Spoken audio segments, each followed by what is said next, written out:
Trinidad Chambliss is a lawsuit away from winning the Heisman Trophy, maybe, potentially winning a national title, and becoming the greatest quarterback in Ole Miss history. Yeah, that's why he's doing it.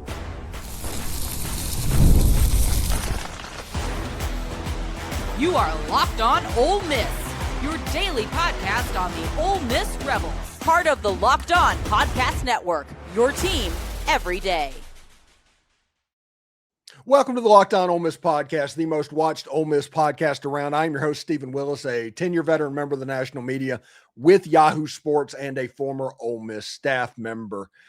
Listen, we're part of the Locked On Podcast Network, the number one sports podcast network in all of the world, and that is because of you. On today's show, we're going to be talking about the most underrated athlete so far in the transfer portal from Ole Miss, and that is TJ Lindsay, a transfer from LSU. Ole Miss has found a way to make this running back room elite for John David Baker, and we'll talk all about that as well. Next up, we're going to talk about Ole Miss and Pete Golding being off to a white-hot start in the transfer portal, and now the offensive names are starting to flow. And Ole Miss has their customary spot, by the way, at the top of the portal.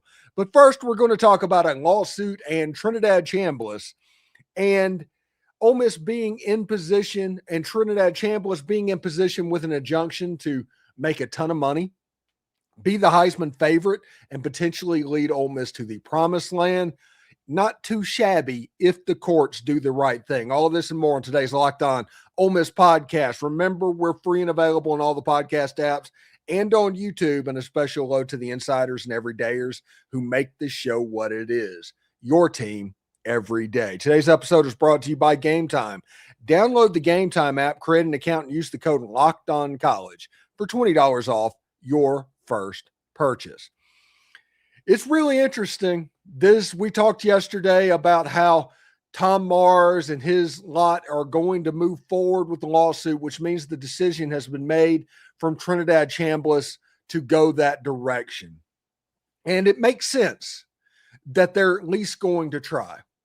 Because what this makes me realize is maybe that draft grade for Trinidad Chambliss isn't the guaranteed first or second round selection that everybody's kind of assuming after the playoff run he would get, which means that he wouldn't have guaranteed contract, which means $1 million not guaranteed, no guarantee to make a roster, nothing like that, when nearly $6 million is on the table for the Ole Miss Rebels. Pretty heady stuff for Trinidad Chambliss. It's a no-brainer to go after the lawsuit for another year in college, especially when you look at what it could mean. And remember, before you start to poo-poo what I'm about to say, remember Diego Pavia did the same exact thing and ended up in New York for Vanderbilt. So let's not act like what I'm about to say is not possible. Let's all be grown-ups here if we're going to be honest about it. Okay. Trinidad Chambliss, if he gets the injunction, which could come shortly whenever they file in state court in Mississippi, Tom Mars and others essentially are moving up the realm to do this. Two of the better lawyers, I think it's William Lister. I could have that wrong. I am sorry about that if I do. And Tom Mars are going to litigate this in the public sphere. But the number one goal for Trinidad Chambliss is to get a temporary restraining order or an injunction that allows him to retain his eligibility. If that happens, you have a situation similar to what Diego Pavia went through, and then everything moves forward. This Ole Miss football team with Trinidad Chambliss would be a top 5 team in the country, potentially the best team in the Southeastern Conference. I get that Texas is trying to buy a championship right now, but it is all there for the Ole Miss Rebels when you look at the backfield and the wide receivers, and we will talk about some of that transfer portal magic in the second segment. But right now we're concentrating on Trinidad Chambliss. Ole Miss is working to build up a team to get transfers. Every transfer but 2 for Ole Miss is from the Power 4. Right now. The 2 that are not, the leading tackler in all of college football, and Chris Jones from Southern Mississippi. And then you got Justin Maldonado, I think that's his name, from Nevada. He's an edge player. He's a super freak athlete. He's somebody that can help this team as well. Trinidad Chambliss is in position to make plays. When you look at the wide receiver room, everybody's going to say, well, you don't have a Deshaun Stribling. Well, you don't have a Trey Harris. Well, you do have a Deuce Alexander. And at this point, you do have a Caden Lee. You have a Dylan Alford. We have a Caleb Cunningham. Ole Miss has recruited 6 or 7 wide receivers every single year for a reason. You have Trayvon Ray, who hasn't really gotten a run out because he got injured in fall camp and fell behind and couldn't get in the rotation. The point is the pieces are in place for Trinidad Chambliss to make a run at everything. Heisman Trophy, national title, greatest quarterback in Ole Miss history. All of that is on the table with a lawsuit. That's it. If Trinidad Chambliss gets the lawsuit, we can currently start worrying about being insufferable to everybody else. You've seen all the people crash the Twitter or X timelines about how Ole Miss is going to fall back to the pack, regress to the mean. No, not next year they won't. Not if you get Trinidad Chambliss. Heck, even if you don't get Trinidad Chambliss, you're probably still going to be somewhere between 15 and 20. If you do get Trinidad Chambliss, you'll be a top 5 team. And Ole Miss this season with Trinidad Chambliss was the best team in the Southeastern Conference. The only reason they didn't play for it is because the tiebreaker rules for the SEC, they're stupid. And therefore, they weren't allowed to beat Georgia the second time they played, like they proved in the Sugar Bowl. Ole Miss is in a spot to be a very, very high-level team. And I get that the schedule next year is going to be more difficult. Good. I'm glad it's going to be more difficult. I'm glad that Ole Miss plays Georgia and Oxford. I'm glad that Ole Miss goes to Texas. I'm glad that there is some legit competition out there that can win Trinidad Chambliss the Heisman Trophy if he gets cleared. This is all about a lawsuit and an injunction. But more importantly, it's about what it could mean. Trinidad Chambliss, if you look at it, best quarterback in football. That's what you're fighting for. Ole Miss with Trinidad Chambliss, probably the best team in the Southeastern Conference. Like I said, I get that Texas is trying to buy a championship right now, and there's going to be a lot of change everywhere. Ole Miss in the playoffs and all of that stuff, it can just reset and start over if Trinidad Chambliss gets the injunction. Now, if for some reason Trinidad doesn't get it, then you're probably going to have to get another quarterback or two in the transfer portal. And remember that Ole Miss has an advantage over other schools in their drop ad date is around February 1st or 2nd, pretty consistently year over year. Most schools that are starting right now, their drop ad date's going to be about January 19th, January 20th. Ole Miss still has a week or so after that, so they can add all the way up until the end, and traditionally they do. If you remember, Jackson Dart arrived on Ole Miss's campus on about February 1st, whenever he came to school. So just like after 2021, after that Sugar Bowl, waiting on Jackson Dart all the way into the end, we will be looking at the Mississippi court system with bated breath to the end of the month, because if Trinidad Chambliss gets this waiver in a slow-moving judicial system, if he gets the injunction in this slow-moving judicial system, Ole Miss's quarterback room is Trinidad Chambliss, Deuce Knight, and then maybe Walker Howard, maybe A.J. Maddox. All of a sudden, it gets pretty full. The running back room is already really full, and they're going to continue to add at other positions as well. It will be really interesting to see. But Ole Miss can absolutely win the national championship. Trinidad can absolutely win the Heisman Trophy. Trinidad can go down as the greatest quarterback to ever play the game at Ole Miss this season if he wins the injunction for the lawsuit that he is filing. They're apparently very serious about what's going on, and apparently I don't know the exact numbers, but if they're doing this, the draft grade probably isn't where they hoped it would be. Trinidad Chambliss has a chance to be an absolute Ole Miss legend by doing this. And honestly, I'm here for it. Anyway, Pete Golding is off to a white-hot start to the transfer portal, and maybe, just maybe, the Grove Collective is the real portal king. We'll explain. The new year is here, and the perfect time to reset your routine and refresh your space. If you're spending more time at home, you might as well love how it looks and feels, right? That's why you should turn to Wayfair like I have. It's a one-stop shop for getting your home back on track. From bedding to mattresses to storage solutions for each and every room, Wayfair makes it easy to start the year fresh. Wayfair has everything you need to have a full home refresh all in one place. Whether you're updating your living room, organizing your space, or upgrading your work from home setup, Wayfair has a huge selection that makes it easy to find exactly what works for your style and budget.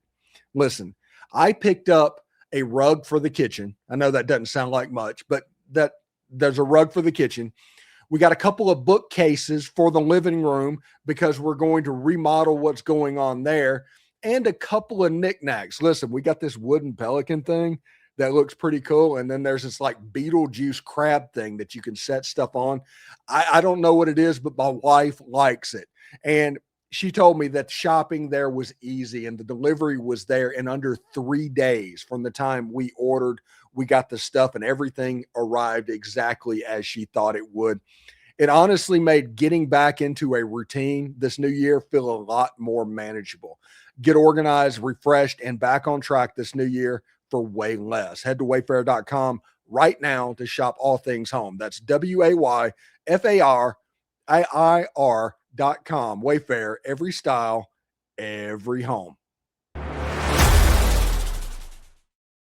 Do us a favor, like, subscribe, and comment on this video. Subscribe to the podcast on whichever audio podcast you're listening to, and give it a 5-star review. It costs absolutely nothing, but keeps all of this free. And thank you for making Locked On Ole Miss your first listen of the day. And thank you for making Locked On the #1 sports podcast network in America.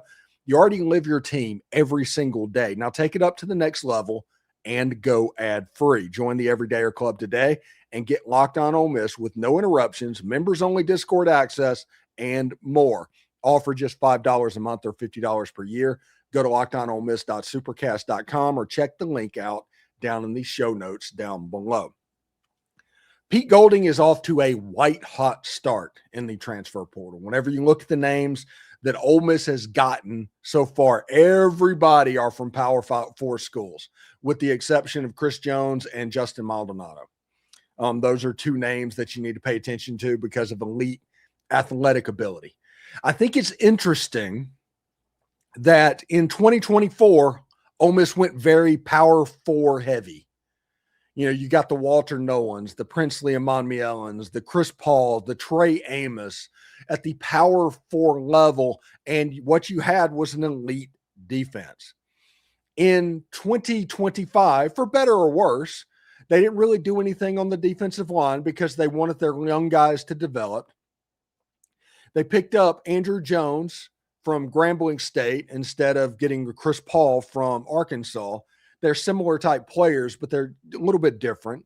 You know, Antonio Kite, who didn't play very much at Auburn, but he turned out really good for Ole Miss this year. The other cornerback position was a problem, and they had real problems at the safety position. When Trey Washington graduated, it was hard to replace that. So Ole Miss in the transfer portal is going real hard on safeties, like true safeties, not corners that you can convert to safeties like they did with John Saunders a couple of years ago, but just true safeties. Joenell, Aguero, Edwin Joseph, safeties all over the place. And that's because, you know, you look at it, people like TJ Banks and that are getting into the transfer portal because they might be encouraged to do so, because this season, for better or worse, Ole Miss made it to the national semifinals. You don't make it to the national semifinals and be drastically bad somewhere.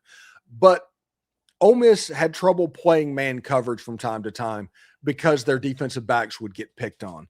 And that is, you know, Kapina Gushkin, DJ Banks, Whiteout Williams at the safety position. Everybody took advantage of that. So Pete Golding hit that area really hard, really fast. that kind of lets you know is like, hey, we couldn't play man coverage like I wanted to, like we could play in 2024. Let's ramp it up a little bit and try and get back to the point where we can play defense the way we know we can play defense. And this Ole Miss team has gotten remarkably better. Jay Crawford, I talked to Zach Blackerby of Locked On Auburn, and he said he's probably one of his favorite players that have ever played at Auburn. I mean, this is the caliber of athlete that Pete Golding is bringing in. Whenever you line him up, when you line up Antonio Kite, Denson up at cornerback, there are corners now that can man covered, and that is important.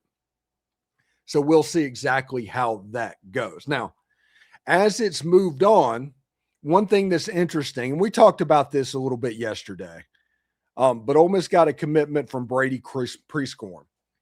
He's a tight end that didn't play very much, but he was a true freshman at Memphis. He was a four-star player, 6'5", 225. I'm sure he's probably put on a little bit of weight in the weight room. A really good player, but he's a project. We can file him under like what Hayden Bradley is. It's important to get starters out of the transfer portal. It is also important when you can to get depth. This is getting depth because at some point, Hayden Bradley, Brady Prescorn, they're going to be ready to go at the tight end position, and them being in your system, they're going to be effective. It's kind of like having a freshman and developing through high school. It's one of the reasons I pick on a little bit the people that talk about high school recruiting and all that and how it's so much more important than the transfer portal. No, it's not. You just don't understand it. You just don't want to understand it because you understand the other way. The transfer portal can be just as effective as high school recruiting, and it isn't a scarlet letter if you use it, as you saw from the national championship series and playoffs this year. Now, also today, Ole Miss got their first wide receiver, another true freshman that transferred. His name's Cameron Miller. He came from Kentucky, had 13 catches, 100 yards or so, 5'10", 170 pounds, apparently really sticky hands, a complete bookworm, all of those adages that you've heard. He is somebody that is going to make plays. When you look at LaDamian Washington, who is the wide receiver coach, he is somebody that played for Washington up at Kentucky. I don't know exactly where he will fit or exactly how the rotation is going to look for Ole Miss. I don't know if other wide receivers are going to end up in the transfer portal. There could be one by the time you watch this podcast. But I do know that I am willing to trust people in this, especially when multiple years of players are available. They probably wouldn't take a player in the transfer portal that doesn't have a high enough ceiling to be there. I don't care how much they like the kid. That is what's going on there. Now, another player that Ole Miss picked up was JT Lindsay, and we will talk about that right after this. I mean, this guy is potentially the most underrated pickup in the transfer portal market for Ole Miss this season. JT Lindsay has everything you want from a running back. We're going to tell you why that matters, why there was a little bit of delay, and why he didn't get on the field for the LSU Tigers last year. We will talk about all of that coming up right after this. There's nothing like college football season, tailgates, packed stadiums, being right there in the middle of it all, the energy, the bands, the moments you remember forever, but actually getting tickets, well, that used to be the frustrating part with long queues, logins, and prices jumping at checkout. That is why Game Time gives the advantage back to fans. It's the easiest way to unlock college football tickets and experiences in just a few taps. I loved being able to see the view from the seat before you buy it, so you knew exactly what you were getting into. Seeing college football tickets starting for as low as $25 was cool. Now, at the national championship game, you wouldn't like to get tickets for $25, but they're not there now. But during the regular season, you can get them for about $25 to get in the game. Knowing prices include all the frees up front, they help the process as well. So take the guesswork out of buying college football tickets with Game Time. Download the Game Time app, create an account, and use the code LOCKEDONCollege for $20 off your first purchase. Again, that's code LOCKEDONCOLLEGE for $20 off. Download the Game Time app today. So the last commitment that Ole Miss got was from a running back from LSU named TJ Lindsay.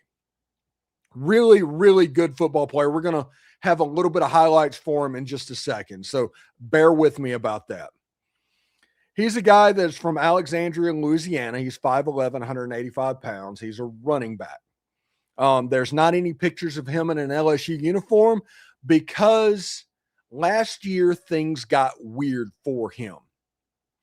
And I'm not condoning anything that is going on, but I will say that whenever you look at what happened, there's no reason to really blame this kid other than the fact that he made a mistake as a 17, 18-year-old, period. So going back to whenever this incident happened, I don't know the exact date,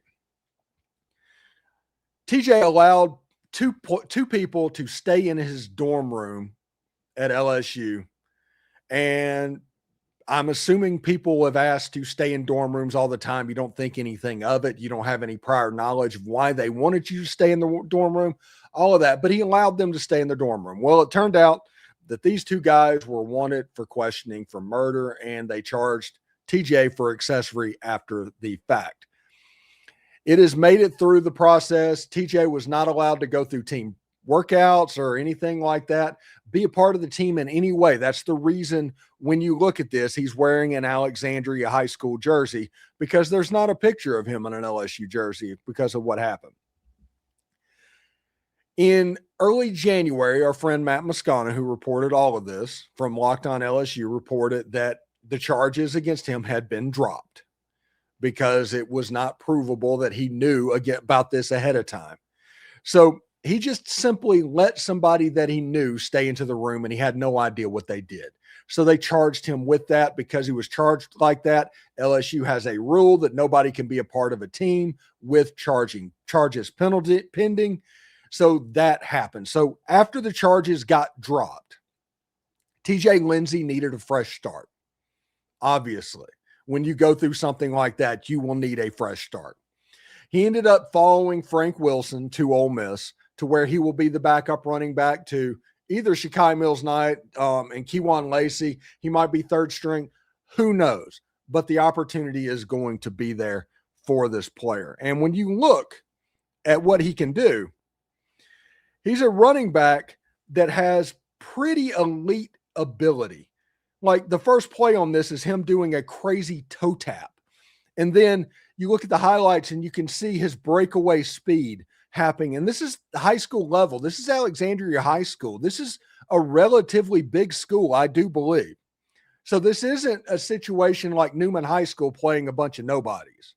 This is a situation where you're playing at the highest level of public school. And you look at him just pulling the pile and moving it up and down. He is a guy that will help this Ole Miss running back room, bar none, simply without a doubt. And Ole Miss might have lucked into being able to get him with the addition of Frank Wilson, with the other stuff that happened. Bad luck for him going through that at LSU, but Ole Miss might be the beneficiary of all of that. He is a really good football player. And he might be the most underrated transfer portal acquisition for Ole Miss right now. We all know that Deuce Knight was a 5-star. We all know that Kerm was a 5-star. There's 5-stars littering everywhere. Joenell Aguero was a 5-star. All of those guys are 5-star players. This is a top 100 running back out of Alexandria that all of a sudden everybody's forgotten about because there hasn't been any film on this player for several weeks. It's really interesting. This is a good get. I would rather have JT Lindsay than Caden Durham, because you have 4 years potentially with JT Lindsay and you have 2 years at most with Caden Durham. So when you look at people that could come with Coach Frank from LSU to Ole Miss, this is absolutely the piece that you wanted. Harlem Berry, good player, But once he was going to go back to LSU, you kind of started looking around that room, and this is the highest upside piece. Listen, I'm impressed with the way that Ole Miss is attacking the offensive side of the ball right now. The first part, very heavy on defense. And it should be, honestly, with what's going on. All those staff members, everything, the whole machine was kind of greased. It just was. And it was going to take a minute for John David Baker and Frank Wilson and everybody to put their head together on the offensive side of the ball and start getting their guys on campus. It took about 4 days, and now it appears to be rolling.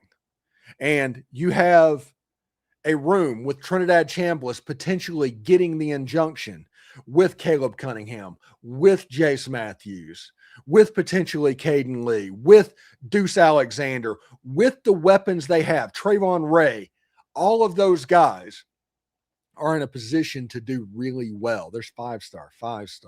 There's 5 stars all over the field for Ole Miss going into this season. This has a chance to be a very special year for Ole Miss, and it all starts with getting the injunction or the temporary restraining order, whatever they call it in the state of Mississippi. If you get that, just get it. If you get the injunction, there's not a real big chance that this is going to be litigated before the season. And if it's not litigated before the season, that temporary restraining order, that injunction is going to be forced. And if that happens, you have your quarterback. Deuce Knight gets to learn from Trinidad Chambliss, which would be, honestly, if we're going to be real about it, that would be the best thing that could happen. Trinidad Chambliss teaching Deuce Knight how to play quarterback would be a way to next level this thing moving forward. I'm pretty excited about what could happen. Anyway, thank you for tuning in today to the Locked On Ole Miss podcast. We're going to continue to talk transfer portal and any names that happen while the AFCA coaching convention is going on. I know it's a little bit of a dead period for the next couple of days, but the transfer portal is still open. We're on all the social channels, so check that out as well. And did Locked On Ole Miss make your Spotify Wrapped? Prove it on social media to secure a free month of our brand new Everydayer Club. Just tag our National Locked On Podcast Network account on any social platform, and we will drop you the code, because you can be one of the first to join the Everydayer Club and get your favorite show ad-free and exclusive access to the members-only Discord channel. For those of you on YouTube, we will send you over to the first ever 24/7 National Locked On Podcast Network YouTube channel, and on audio, make Locked On College Football or Locked On SEC your second listen. Hotty toddy, everybody. It feels like it's getting close. It feels like it's getting real. We'll see exactly how it goes. So, hotty toddy, everybody.